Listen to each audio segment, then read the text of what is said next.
हमारे साथ हमारे वरिष्ठ सहयोगी इस वक्त दिबांग भी जुड़ गए हैं न्यूज रूम से। दिबांग, आपका रुख करती हूँ। 20 साल बाद ये जो दूरियां घटी हैं, आज एक मंच पर हम नजदीकियां थोड़ी देर बाद देखेंगे, लेकिन क्या मैसेज जा रहा है और आज महाराष्ट्र की सियासत में ये मंच कितना महत्वपूर्ण, आज का दिन, दोनों ठाकरे बंधुओं का साथ आना, आप कैसे देख रहे हैं?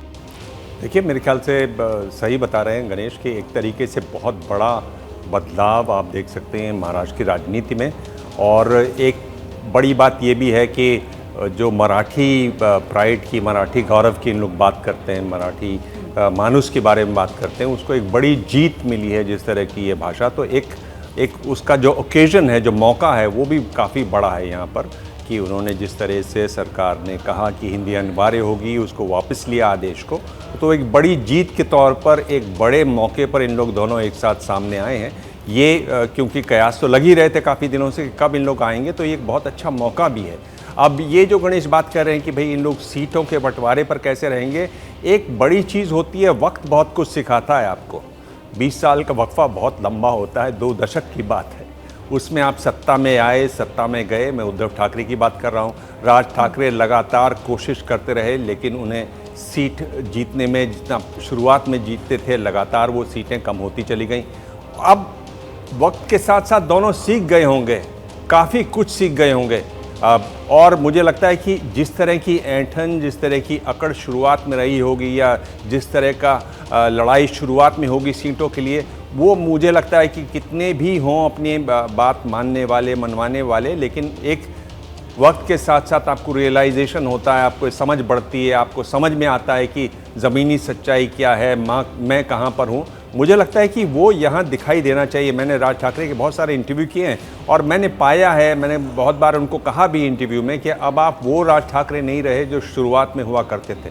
जाहिर है 20 साल बहुत लंबे होते हैं राजनीति में, और सत्ता की राजनीति है, स्टेक्स बहुत ऊपर हैं। तो आप या तो हाशिए पर हैं या सत्ता पर हैं, वो एक बात है। और दोनों के साथ आते एक जो बड़ा प्रभाव पड़ेगा, जो इनके प्रभाव क्षेत्र हैं, जहाँ ये मजबूत रहे हैं शुरुआत से, वहाँ बहुत बड़ा प्रभाव पड़ेगा। एक बहुत बड़ी किस्म से एक बड़ा राजनीतिक बदलाव है जिसकी शुरुआत हम यहाँ देख रहे हैं। हाँ, अभी समय लगेगा इसमें। मतलब आप ये कह रहे हैं कि 20 साल में बहुत कुछ बदला, ठाकरे बंधुओं को भी आप बदलता हुआ आज हम देखेंगे इस मंच पर। आपको लग रहा है कि महाराष्ट्र में अब एक नई तस्वीर आज उभरकर इस मंच से आएगी?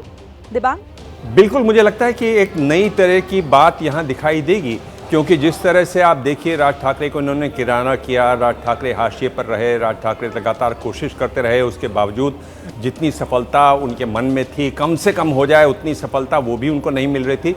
तो आप जब सत्ता से बाहर रहते हैं, आप जब इस स्थिति में रहते हैं, तो आपको ये रियलाइजेशन होता है।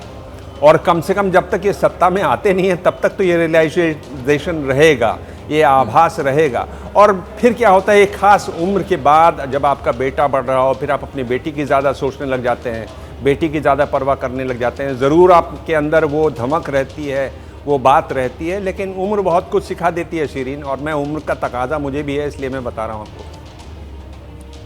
आप अपने एक्सपीरियंस से काफ़ी कुछ बता रहे हैं, लेकिन दिबांग एक बात और यहाँ पर, जिस तरह से अभी गणेश भी कह रहे थे कि भले ही पिक्चर किसी भी तरीके की दिखाई दे रही हो, लेकिन ग्राउंड पर उसे उस तरीके से तब्दील करना, उस तरीके से उसमें बदलाव लाना बहुत मुश्किल दोनों ही पार्टियों के लिए होगा, क्योंकि दोनों के मुद्दे अगर हम देखें तो लगभग एक जैसे ही होते हैं। मराठी अस्मिता की बात दोनों ही करते हैं, लेकिन वक्त की ज़रूरत क्या अब यहाँ पर भी कॉम्प्रोमाइजिंग सिचुएशन में दोनों को लेकर आएगी? आपको लग रहा है कि ये हम आने वाले समय में देखेंगे दोनों ही पार्टीज के लिए? अब ये एक दूसरा सवाल हो गया। पहला कि क्या दोनों एक साथ रहेंगे, अब आप सवाल है कि भाई दोनों अगर एक साथ आए तो क्या वो कुछ करिश्मा कर पाएंगे, क्या जो उनसे उम्मीद की जा रही है उनके समर्थकों द्वारा, क्या वो पूरी कर पाएंगे?